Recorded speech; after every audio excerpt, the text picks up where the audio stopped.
লুচি আর chicken কষা দুর্দান্ত জমে যায় বলুন। আর এই লুচি চিকেন কষা কিভাবে আমি করেছি চলুন দেখে নেওয়া যাক।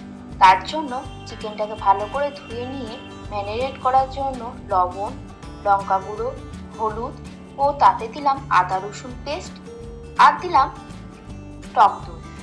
এবার ভালো করে এই সমস্ত উপকরণ দিয়ে মাখিয়ে নেব। এখানে অনেকে লেবুর রস বা ভিনিগার ব্যবহার করতে পারে। আমি লেবুর রস বা ভিনিগার ব্যবহার করিনি, কারণ আমার চিকেনের পিসগুলো ছোট ছোট ছিল তাই। এতে চিকেনটা তাড়াতাড়ি সেদ্ধ হয়ে যেত ও কালারটা ঠিক ভালো আসতো না, সেই জন্য। এবার ভালো করে মাখিয়ে নিলাম ও ঢাকা দিয়ে এটাকে আমি 30 মিনিট মতো রেখে দেব।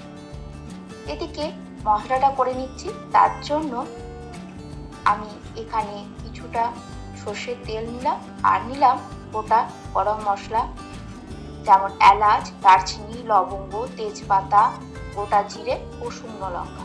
এবার ভালো করে এই সমস্ত উপকরণটাকে ভেজে নিলাম আর দিলাম এখানে 150 গ্রাম মতন কুচনো পেঁয়াজ। আমার 600 গ্রাম মাংস রয়েছে, তাই আমি এখানে 150 গ্রাম কুচনো পেঁয়াজ দিয়েছি। আপনারা পরিমাণ অনুযায়ী একটু কম বেশি করে নেবেন। আর পেঁয়াজটাকে নরম করার জন্য দিলাম লবণ আর কালারের জন্য দিলাম চিনি। এবার ভালো করে পেঁয়াজটাকে ভেজে নেব যতক্ষণ না পর্যন্ত পেঁয়াজটা নরম হচ্ছে ও কালার ঠিক লাল লাল আসছে ততক্ষণ পর্যন্ত।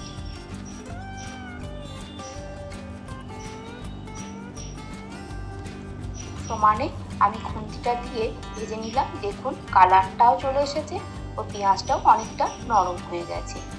এবার এর মধ্যে আমি যোগ করে দেব কুচনো টমেটো। এবার টমেটোটাও কিছুক্ষণ আমি ভেজে নেব যতক্ষণ না পর্যন্ত নরম হচ্ছে ততক্ষণ পর্যন্ত।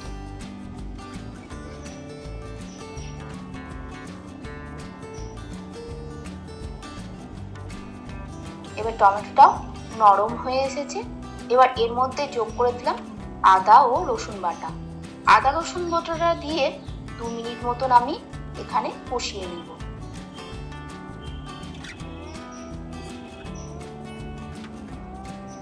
এবার এর মধ্যে দিলাম নিত্য প্রয়োজনীয় মশলা, জিরে গুঁড়ো, হলুদ, ধনে গুঁড়ো, লঙ্কা গুঁড়ো আর দিলাম কাশ্মীরি লঙ্কা গুঁড়ো কালারের জন্য। এবার অল্প সামান্য জল দিয়ে ভালো করে মশলাটাকে আমি ভেজে নেব।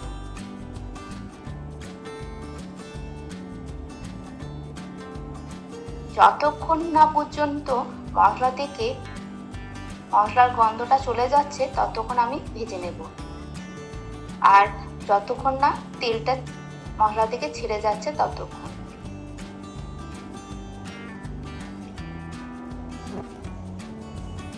বেশ কিছুক্ষণ ভেজে নেবার পর দেখো তেলটা ছেড়ে গেছে। এবার আগের থেকে ম্যারিনেট করা মাংসটা আমি দিয়ে দিলাম। এবার মশলাটার সঙ্গে ভালো করে মিশিয়ে নেব।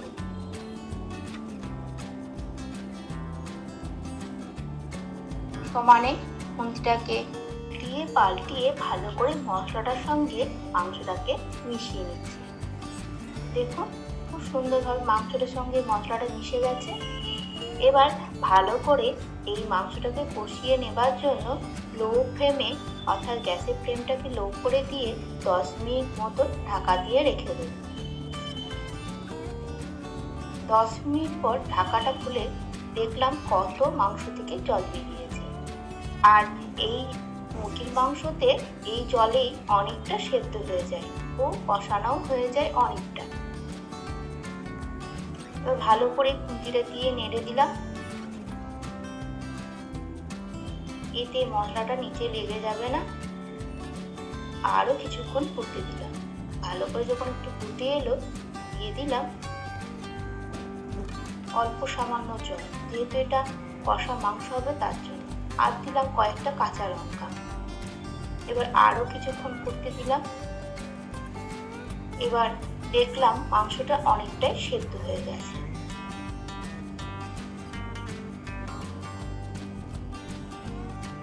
আর এর মধ্যে যোগ করে দিলাম গরম মশলা।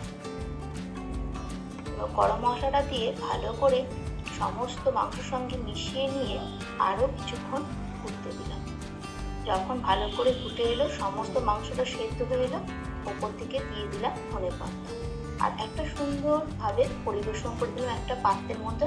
আর গরম গরম লুচির সঙ্গে এই কষা কষা মাংস আর মিষ্টি জমে যাবে দুপুরটা। আমার ভিডিওগুলো কেমন লাগছে? যদি ভালো লাগে তাহলে একটু পাশে থাকার অনুরোধ রইল।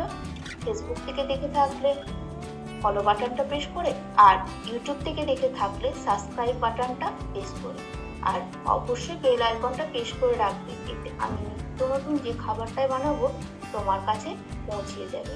আর তোমাদের কমেন্টের অপেক্ষায় রইলাম। কেমন হয়েছে বাড়িতে অবশ্যই ট্রাই করবে আর জানাবে।